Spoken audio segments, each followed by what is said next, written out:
when my daughter Margaret looked me dead in the eye at Thanksgiving dinner and said, "Stop begging for money, it's embarrassing," I felt something inside me crack like ice on a frozen lake. I smiled sweetly, picked up my phone, and texted my bank, "Cancel all authorized user cards immediately."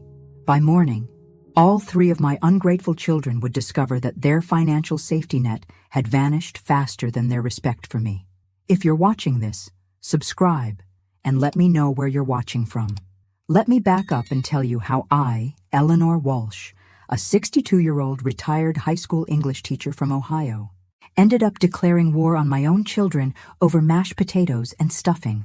The whole mess started when I asked Margaret to pay back the $15,000 I'd loaned her 8 months ago for her kitchen renovation. Not demanded, asked. Politely, like you'd ask someone to pass the salt. "Mom, we talked about this," Margaret said, not even looking up from cutting her turkey. "That was a gift, remember?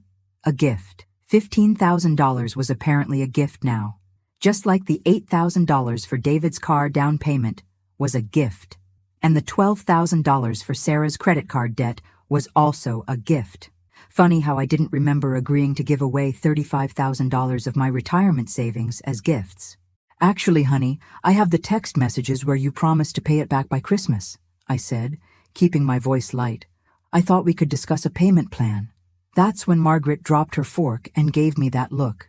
The one that said I was being unreasonable for expecting my own money back. "Mom, seriously? We're having Thanksgiving dinner. This is so inappropriate." David, my 34-year-old son, who still couldn't manage his credit score, decided to chime in. "Yeah, Mom. It's kind of tacky to talk about money at family dinner." Tacky. It was tacky for me to mention the money they'd borrowed, but apparently not tacky for them to spend it on luxury vacations and designer handbags while I stretched my teacher's pension to make ends meet. Sarah, my youngest at 31, twisted the knife deeper. "We all contribute to this family in different ways. Just because you have savings doesn't mean you should keep track of every penny like some loan shark." My savings. As if my retirement fund was just pocket change I'd found in the couch cushions instead of 4 decades of grading papers until midnight and saving every dollar I could. But it was Margaret's next words that sealed their fate. "Honestly, Mom, stop begging for money. It's embarrassing. We're your children, not your debtors." The entire table went quiet. Even the grandkids stopped chattering. My son-in-law Mark looked uncomfortable, and Sarah's boyfriend Tommy stared at his plate like it held the secrets of the universe. I sat there for a moment, letting those words sink in. Begging, according to my daughter. Asking for my own money back was begging. "You're absolutely right, sweetheart," I said, standing up with my phone in hand. "I should stop begging." That's when I sent the text to my bank, and another one to my credit card company, and one more to my investment advisor. The beautiful thing about being the primary account holder is that you have all the power. Those authorized user cards I'd set up for emergencies? Gone. The joint checking account I'd opened with David for his business expenses? Frozen. The credit line I'd co-signed for Sarah's apartment? Terminated. I finished my dinner in silence while my children chatted about Black Friday sales and holiday plans, completely oblivious to the financial earthquake I'd just triggered. They had no idea that their credit cards would start declining in about 6 hours when the bank's systems updated overnight.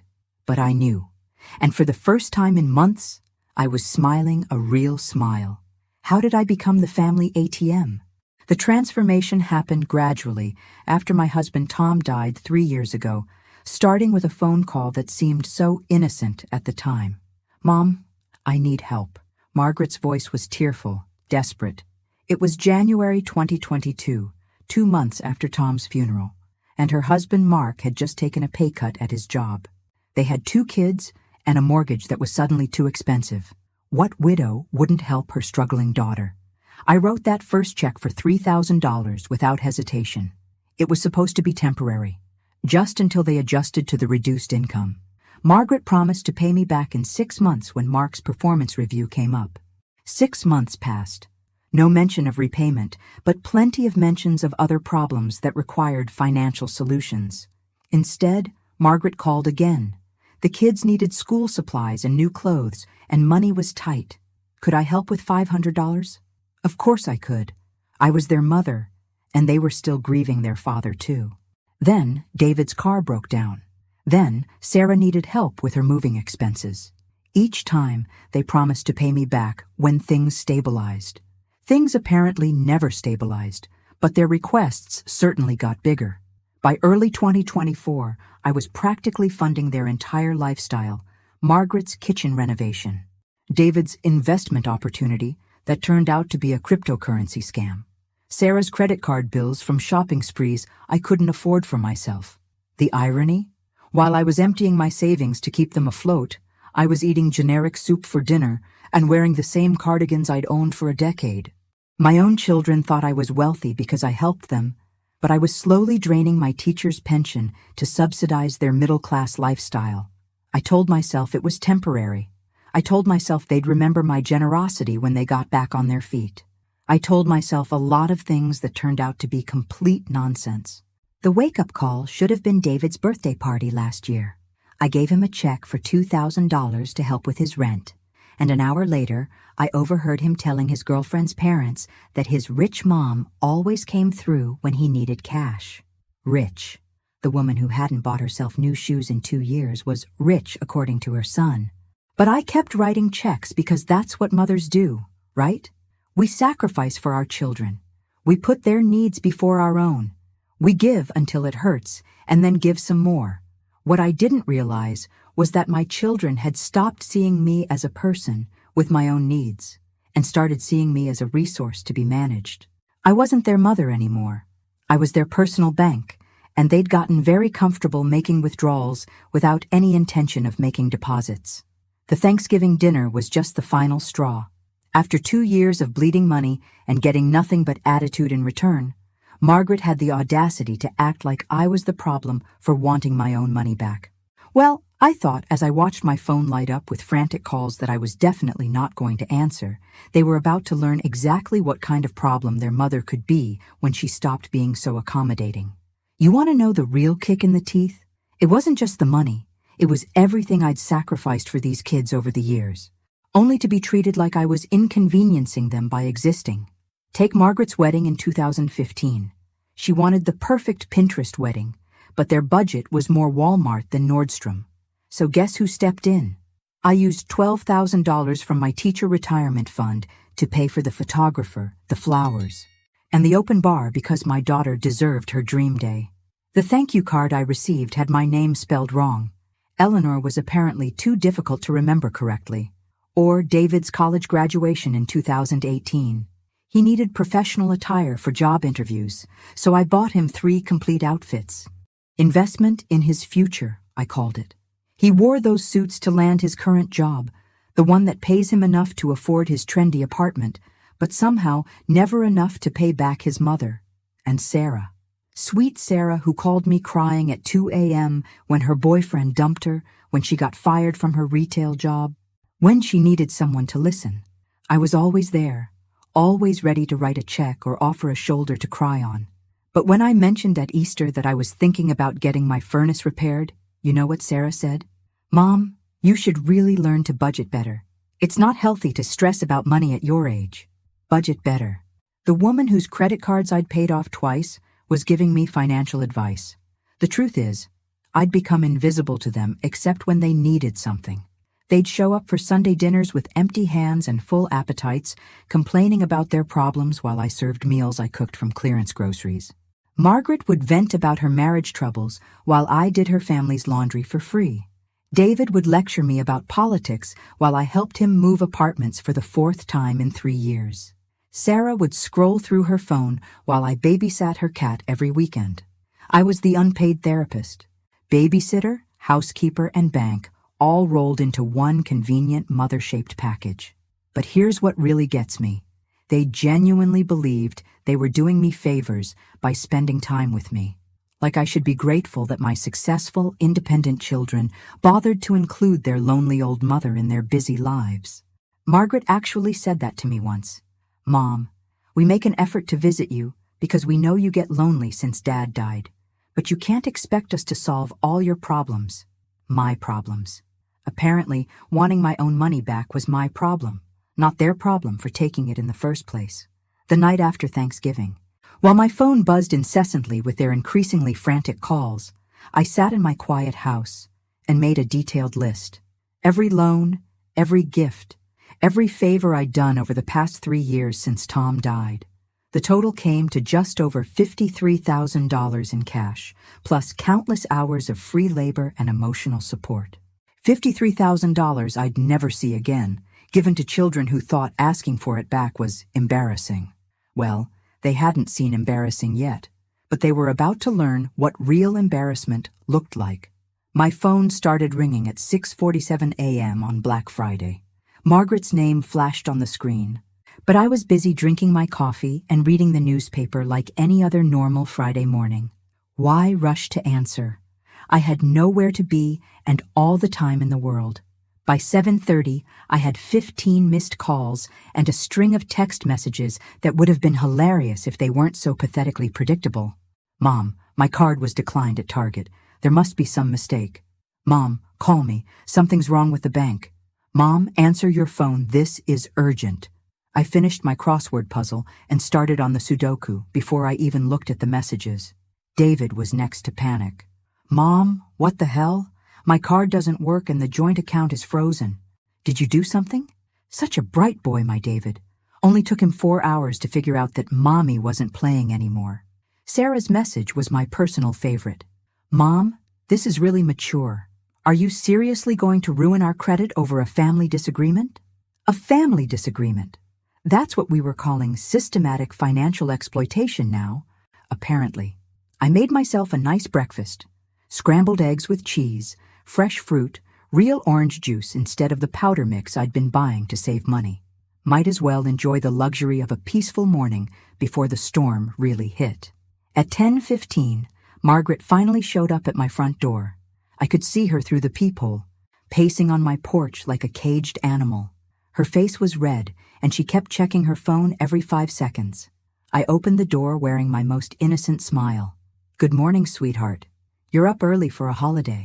Mom, what did you do? Her voice was strained, like she was trying very hard not to scream. I had breakfast.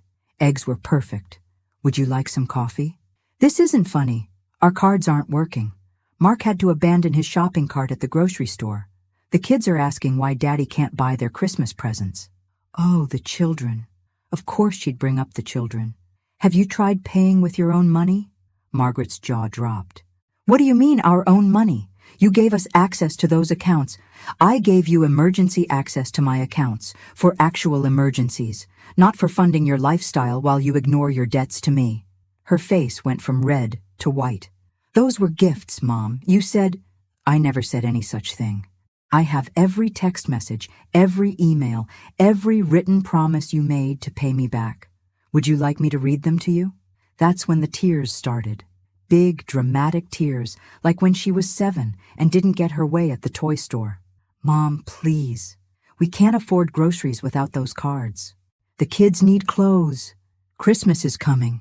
Funny how you could afford a weekend trip to Chicago last month, but can't afford groceries now. She had no answer for that, because there wasn't one. I want you to leave, I said calmly. When you're ready to have an adult conversation about paying back the money you borrowed, you can call and schedule an appointment. Until then, stay off my property. You can't be serious. Try me.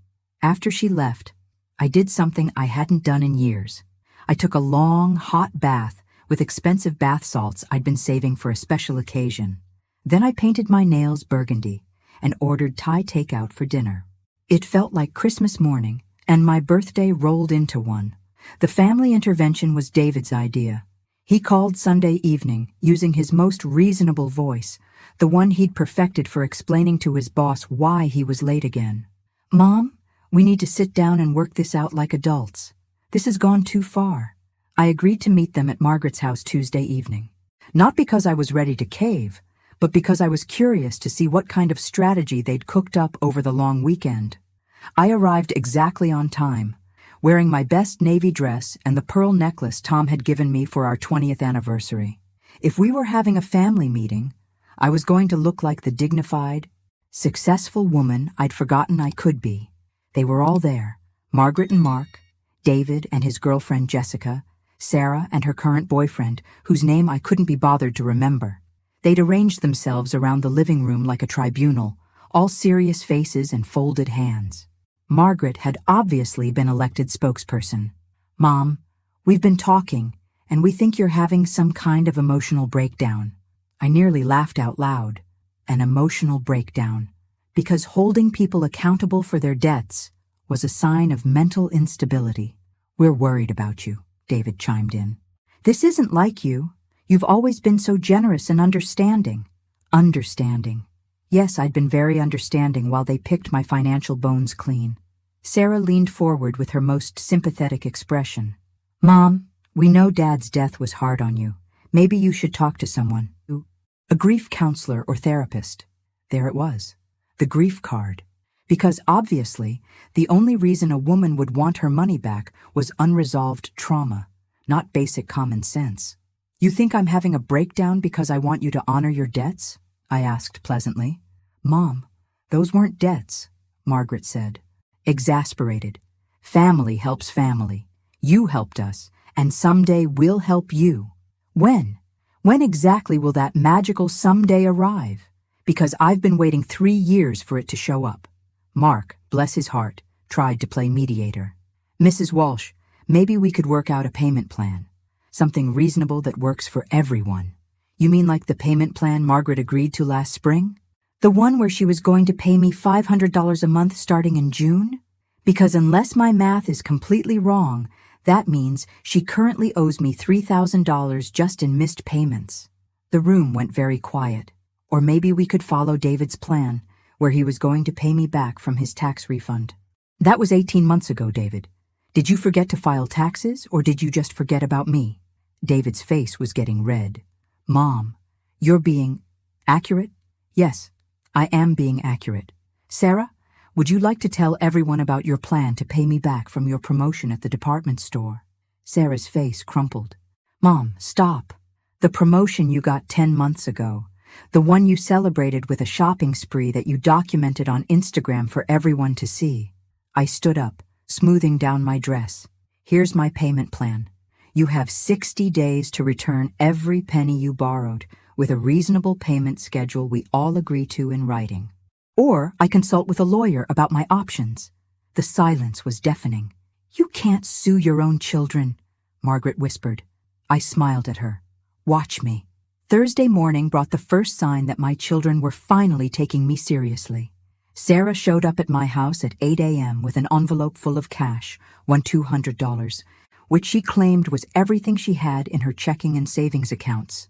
"Mom, please, I'm trying to make this right." I looked at the crumpled bills in my hand. Sarah owed me $12,000, and she thought $1,200 was going to fix this. "Sweetheart, this doesn't even cover 1 month of missed payments on what you owe me. It's all I have right now. But I can get more. I can pick up extra shifts at work, maybe sell some things." The desperation in her voice should have moved me. 3 months ago it would have.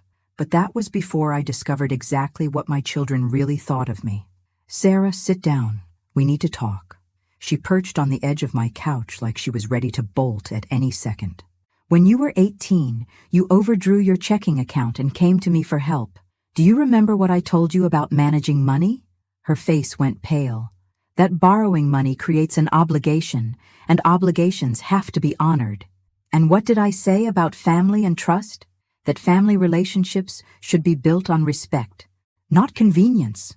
So explain to me how borrowing money with no intention of paying it back shows respect for our relationship." Sarah started crying then. Not the manipulative tears she'd perfected as a teenager, but real, ugly sobs. "I didn't mean for it to happen this way. I always planned to pay you back. But then other things came up, and it seemed like you didn't really need the money anyway because you kept offering to help. Because I kept offering to help, you thought that meant you didn't have to pay me back. No, that's not... I mean..." She wiped her nose with her sleeve. "Mom, I screwed up. I know I screwed up. But cutting us off completely isn't going to fix anything." That's when I told her what I'd discovered Tuesday afternoon, when I finally went through 18 months of bank statements and credit card records that had been piling up on my desk. "Sarah, You've been using my credit card for unauthorized purchases. The statements go to my old P.O. box from when I was having mail forwarding issues after Dad died, so I didn't see them regularly. Her face went from white to green. I was going to tell you. When? When were you going to tell me that you've been using my card number for gas, restaurants, and online shopping for the past year? I needed those things. Mom, my job doesn't pay enough, and rent keeps going up. So you decided to supplement your income by stealing from your mother. It wasn't stealing. I'm your daughter. My daughter who took advantage of me during the most difficult period of my life. I stood up and walked to my desk, pulling out a folder I'd prepared the night before. I've made an appointment to speak with a lawyer next week, Sarah. What you've done isn't just about family loans anymore. Using someone's credit card without permission is fraud. Even if you're their daughter. The color drained completely from her face. You're not going to press charges. You wouldn't. Try me. For the first time in her adult life, Sarah was completely speechless. Here's what's going to happen. You're going to pay me back every penny, loans and unauthorized charges. You have 60 days to come up with a payment plan that I approve, or I'm taking legal action. She left without another word, clutching the envelope of cash she'd brought like it was a life preserver. An hour later, my phone rang. Margaret. Mom, you can't threaten Sarah with jail. She's your baby. My baby is a 31-year-old woman who committed credit card fraud. And if she faces legal consequences, it won't be because I threatened her. It'll be because she chose to steal from her mother. That evening, David called. Mom, we need to end this. It's destroying the family. No, David. You destroyed the family when you decided I was nothing more than a bank account with gray hair. I'm just refusing to pretend otherwise anymore. What do you want from us? I want what you took, every penny, with a written payment schedule and real consequences for default. And if we can't afford that, then you should have thought about that before you stole from me. I hung up and made myself a cup of tea. Tomorrow, I had an appointment with my lawyer to discuss exactly what my options were. My children thought this was about money, but they were wrong. This was about respect, dignity, and teaching them that actions have consequences. And I was going to get every bit of what I was owed. 2 weeks later, brought an unexpected visitor, my sister Linda, who lived in Michigan and hadn't called me since Tom's funeral. She stood on my doorstep with the grim expression of someone delivering bad news. Eleanor, we need to talk. I let her in, though I had a pretty good idea why she was here. Sure enough, she'd barely sat down before launching into her rehearsed speech. Margaret called me. She's worried about you. She says you're not acting like yourself. Really? How exactly am I supposed to act when my children systematically exploit me financially? Linda waved her hand dismissively. Oh, honey, it's not exploitation when it's family. You've always been generous with those kids. Why are you being so harsh now? It was fascinating, really. My children had called in reinforcements, and naturally they'd chosen the one family member who'd always thought I was too soft on them. Linda, did Margaret mention that Sarah has been using my credit card without permission for over a year? She said there might have been some confusion about card access. Confusion? That's what we're calling unauthorized use of someone's credit card now? Linda looked uncomfortable. Eleanor, you're blowing this out of proportion. These are your children. They love you. Do they? Because people who love you don't usually steal from you and then call you embarrassing when you ask for your money back. They're struggling financially. Young people today face challenges we never had. Linda, Margaret drives a car that's newer than mine. David spent more on his last vacation than I spent on groceries in 4 months. These aren't struggling young people. These are adults who think their mother exists to subsidize their lifestyle. But Linda had made up her mind before she got here. I think you should forgive them and move on. Family is more important than money. You're right. Family is more important than money. That's why I'm so hurt that my family chose money over treating me with basic respect. After Linda left, I called the law office my friend Helen had recommended. I'd like to schedule a consultation to discuss my legal options regarding family financial disputes. January brought a series of increasingly desperate attempts by my children to manipulate me back into compliance. Margaret tried guilt. David tried logic. Sarah tried tears. None of it worked. What did work was my appointment with attorney Patricia Chen. Mrs. Walsh, based on what you've told me, you have several legal options. The unauthorized credit card use is definitely actionable. The loans, well, without formal documentation, that's more challenging, but not impossible. What would you recommend? Start with a formal demand letter.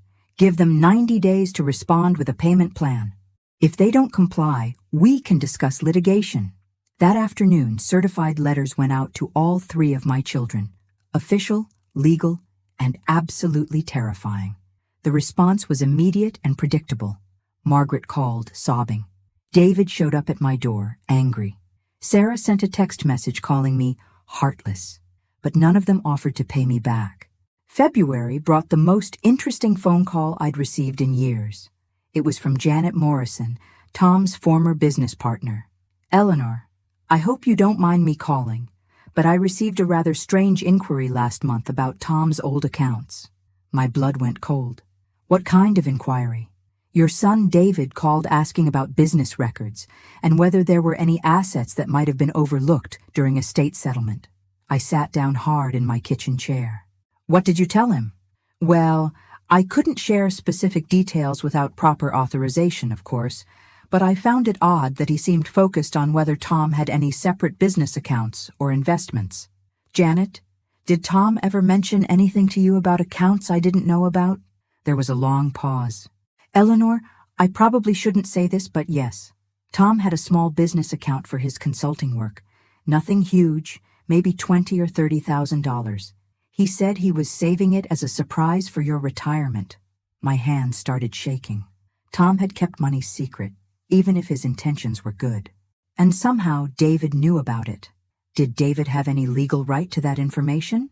Absolutely not, which is why I didn't tell him anything specific. But Eleanor, if there is money out there, you should be the one to claim it, not your children. That afternoon, I drove to First National Bank with Tom's death certificate and our marriage license. After 2 hours of paperwork and verification, the bank manager confirmed what I'd suspected. Mrs. Walsh, your husband did have a business account with us. The balance at the time of his death was $34,000. We've been trying to contact the estate for 3 years, but our letters were returned as undeliverable. They'd been sending notices to Tom's old office address, which had been closed since his death. Mrs. Walsh, I have to ask, has anyone else inquired about this account? My son David. What exactly did he want to know? The manager looked uncomfortable. He claimed to be the executor of your husband's estate and asked about accessing the funds. When we asked for documentation, he said he'd get back to us. That was 6 weeks ago. David had been trying to steal money that belonged to me, money I didn't even know existed. What do I need to do to claim this account? Since you're the surviving spouse and there's no will specifying otherwise, the funds belong to you. We just need you to complete some paperwork. By Thursday, I had $34,000 deposited into my personal account. Money that my son had tried to steal while simultaneously borrowing from my pension. That evening, I did something that felt better than anything I'd done in months. I called David. Hi, honey. I had the most interesting conversation with the bank today. Silence. They told me about your inquiry regarding your father's business account, the one you tried to access without authorization. Mom, I can explain. I'm sure you can. Just like you explained why you needed to borrow $8,000 for a car when you were planning to steal $34,000 from your father's account. It wasn't stealing. You thought you could access money that legally belonged to me while simultaneously taking loans from my pension. That's not just stealing, David. That's systematic fraud. The phone went quiet for so long, I thought he'd hung up. Mom, please. I wasn't trying to hurt you. No, you were just trying to rob me. There's a difference. I hung up and poured myself a glass of wine. Tomorrow, I was adding attempted bank fraud to my list of grievances against my son. March brought the meeting I'd been dreading and anticipating in equal measure. My 3 children had finally agreed to sit down with me and attorney Patricia Chen to discuss a formal resolution. We met at Patricia's office on a gray Thursday afternoon. Margaret, David, and Sarah arrived with their own lawyer, A nervous young man named Rodriguez. We're here to discuss Mrs. Walsh's claims against her 3 adult children for approximately $53,000 in unpaid loans, plus unauthorized credit card charges totaling $2,400, plus attempted fraud regarding Mr. Walsh's business account. Rodriguez shifted uncomfortably. My clients maintain that the money transfers were gifts, not loans. Patricia slid a thick folder across the table. These are copies of text messages, emails, and written notes where all 3 defendants explicitly promised to repay money they borrowed. There are also bank records showing systematic patterns of requests and transfers. I watched my children's faces as their lawyer reviewed the evidence. Margaret looked sick. David was staring at his hands. Sarah was crying quietly.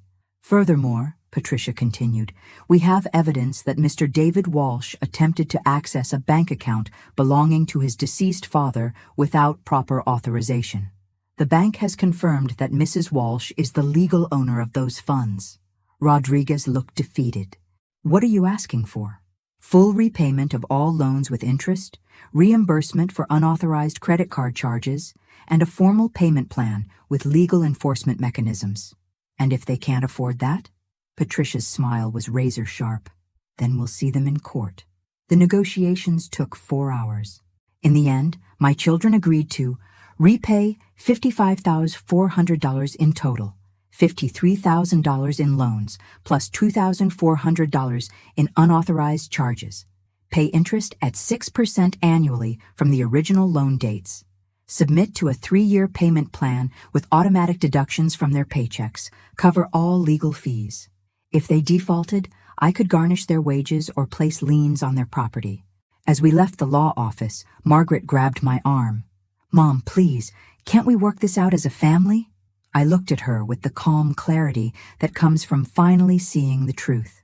We stopped being a family the moment you decided I was nothing more than a source of funding.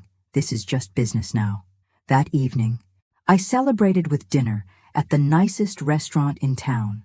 For the first time in 3 years, I ordered exactly what I wanted without checking the prices. My children had taught me the most valuable lesson of my life. Respect isn't given freely. Sometimes it has to be demanded, documented, and legally enforced.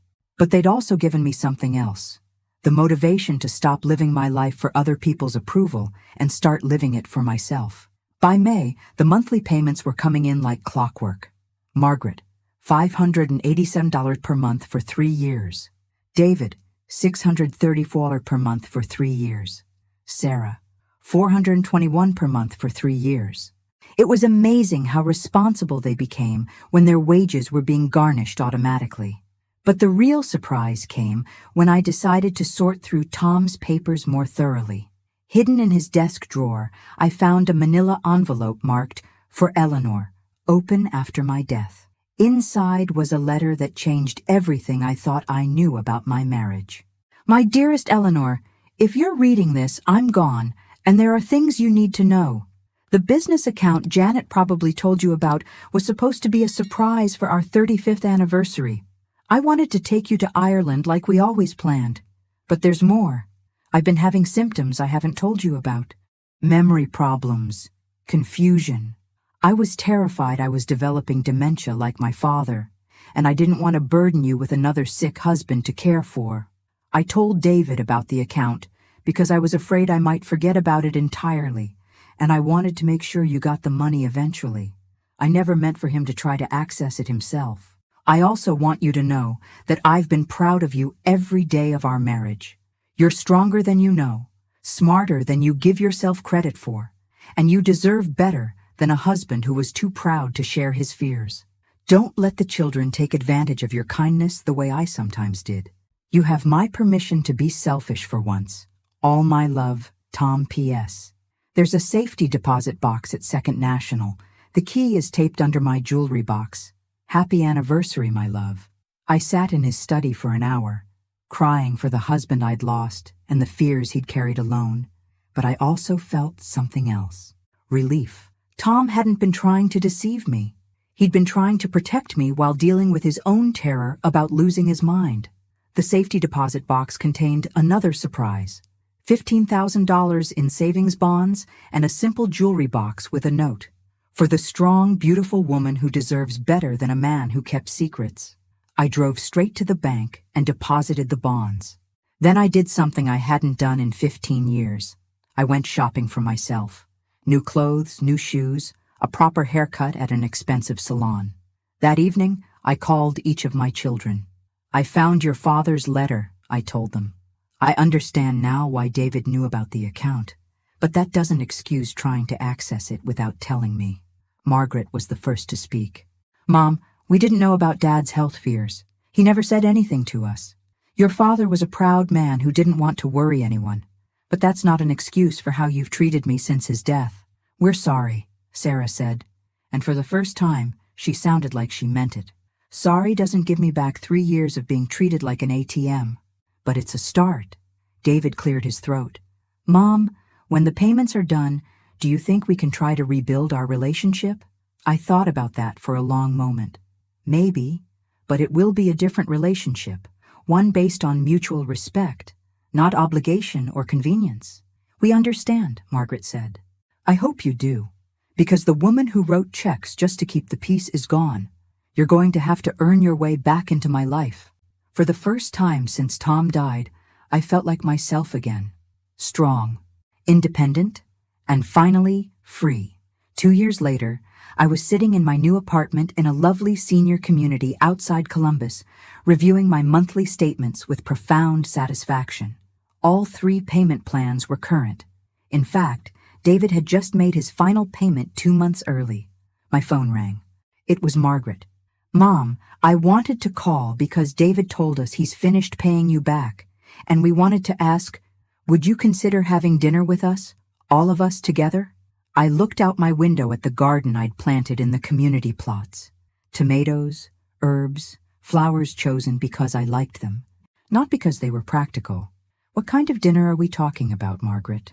"The kind where we pay, the kind where we show up with genuine apologies and realistic expectations, the kind where we treat you like the intelligent, successful woman you are instead of an obligation we need to manage."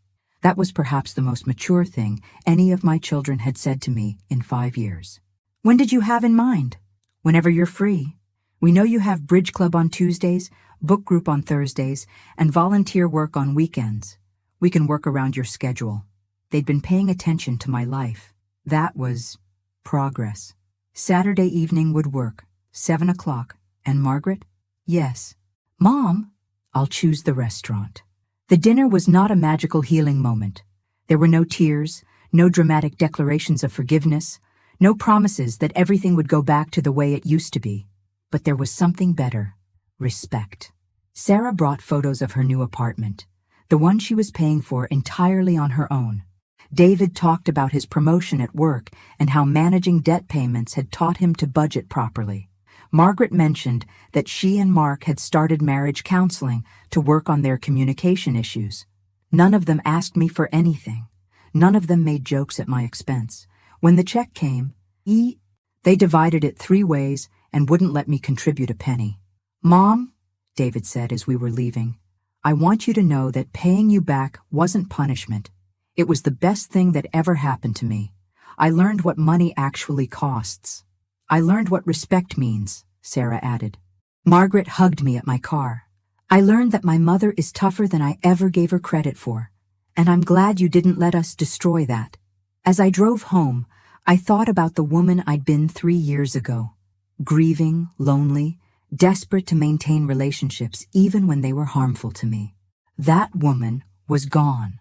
In her place was someone I actually liked: Eleanor Walsh, retired teacher, independent woman, bridge champion, and volunteer literacy coordinator. A woman who paid her own bills, chose her own friends, and demanded to be treated with dignity. My children had taught me the most valuable lesson of my life, though not the one they'd intended. They'd taught me that love without respect is worthless, that family relationships built on exploitation aren't worth preserving, and that sometimes the best thing you can do for someone is to stop enabling their worst behavior. Now, 6 months later, I talk to my children every few weeks. They visit occasionally, We exchange gifts on holidays. But the relationship is fundamentally different now. I'm not their mother, the bank account. I'm not their mother, the enabler. I'm simply Eleanor, a woman they happen to be related to, who will help them if they need it and treat them well if they reciprocate. Some people would say I was too harsh. That family should forgive and forget. But those people have never been systematically robbed by the people they raised. My children needed to learn that actions have consequences, that respect is earned, not assumed, that their mother was a person with her own needs, not just a resource to be exploited. It took 3 years and legal intervention, but they finally learned. And in the process, so did I. Thanks for listening. Don't forget to subscribe and feel free to share your story in the comments. Your voice matters.